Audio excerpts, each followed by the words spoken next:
that this soulful cannabis can kind of take with it. And the big picture is, for many of our industry partners that were on the panel, in addition to running the business, that there may be a capacity issue with actually making sure that the industry is a better version of itself, because people are still trying to make money now, right? Just trying to figure it out. So it could be a good opportunity for soulful cannabis to essentially be the conduit, the intermediary for much of what the industry needs to be the better version of itself, right? Around diversity, community, and opportunity.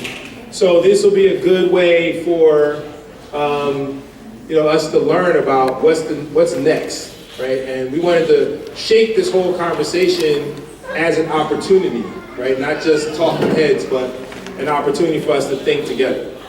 So, what's some big ideas that came out of your small conversations with your cousins? Yes, sir.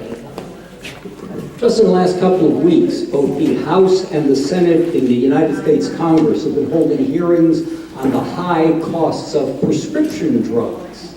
But what is needed is a change in the classification of cannabis-based drugs away from Schedule I and the legalization. And that will go far towards changing some of the very discriminatory financial pressures on the industry that took the playing field against their being effectively to use banking and effectively to lower the cost. And I think that will be a major transformation that we need to get the word to Congress right now, while the hearings are going on regarding the price of drugs, that cannabis drugs can be appropriate and useful and should not be placed in the valley of a tilted playing field. All right.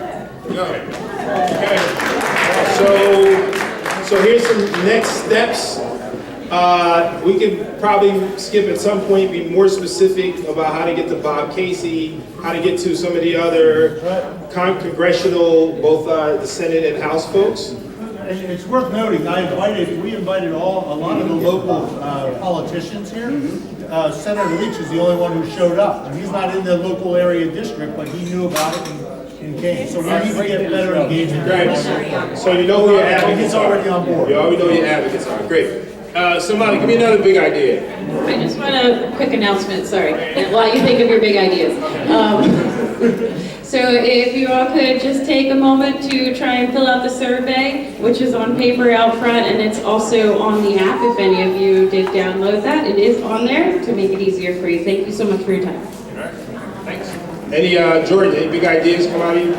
Well, I can say, we didn't speak of this, but I can say that something that we've done in Illinois was that a lot of the owners and people actually in charge of the dispensaries get together and they talk about the same issues that we all face, that we see our patients working with, and they work to make sure that things like prices and opportunities are being distributed appropriately. Because a large part of the problem, which we were talking about, is price, right? And when you talk about it, time is normally going to be what brings that price down, but we can't allow price to drop so much that it destroys the market the way it did in the West Coast, right?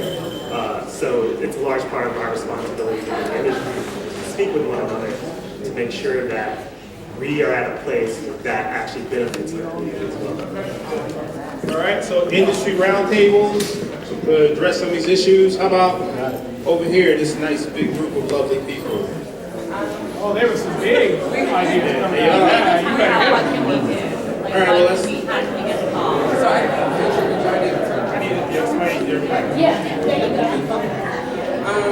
So I think we just talked about creating specific initiatives in educating and creating spaces where we can provide more education.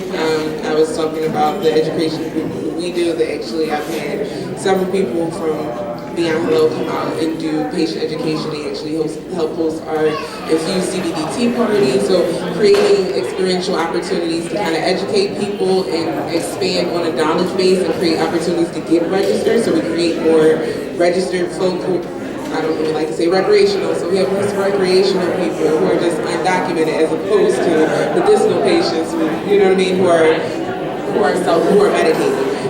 And then creating programs like corporate social responsibility programs we talked about before, that everybody can come together like Jordan said and sit down and create tangible benchmarks of success, things that we can physically do, things that we can continually do, and then everyone is held to a certain precedent, whether that be donating to specific causes that we can, at the end of the year, have 400 registered patients done for free, or have a 50% off sale for, because we can cover it through the funds that have been done through this charitable opportunity, right? Or create opportunities where we say, oh, we're going to employ a certain amount of veterans, minorities, and LGBT staff by this year. And then holding that standard as an industry emerges, we want more people who are going to be opening in the space to follow suit with what the best of the best are already doing. So it just makes sense to try that. All right. You have anything? You have something? Pete has something. I think that the community needs to do a little bit of work in explaining to the government that they should actually have fair and simple laws to allow cannabis-based businesses to advertise. Look at the pharmaceutical industry here. Everybody advertises. No matter what you do in life, if you're not advertising, you can't make money. You can have free energy. If you're not telling people about it, no one's going to know you can't sell it. So I'm not asking for anything unfair, but the community should be able to get the laws amended so the people in the industry can have fair advertising. Well, I'm reading the room, and usually when people are walking towards the doors with their jackets on, that means we probably should stop. So it's a good way to say on behalf of Soulful Cannabis, thank you for this panel. I'm sure Skip and Jason have something to further close. You should all give yourselves a big round of applause for your participation. Thank you, Dr. Caldwell. Thank you to all of our panelists and to this great audience. Really enjoyed the day and appreciate everybody's insight and input. As you know, if you sign up for our newsletter, we have some follow-up actions in terms of groups. We're hoping to follow up on, I think, a number of these items fit well into what we're hoping to do.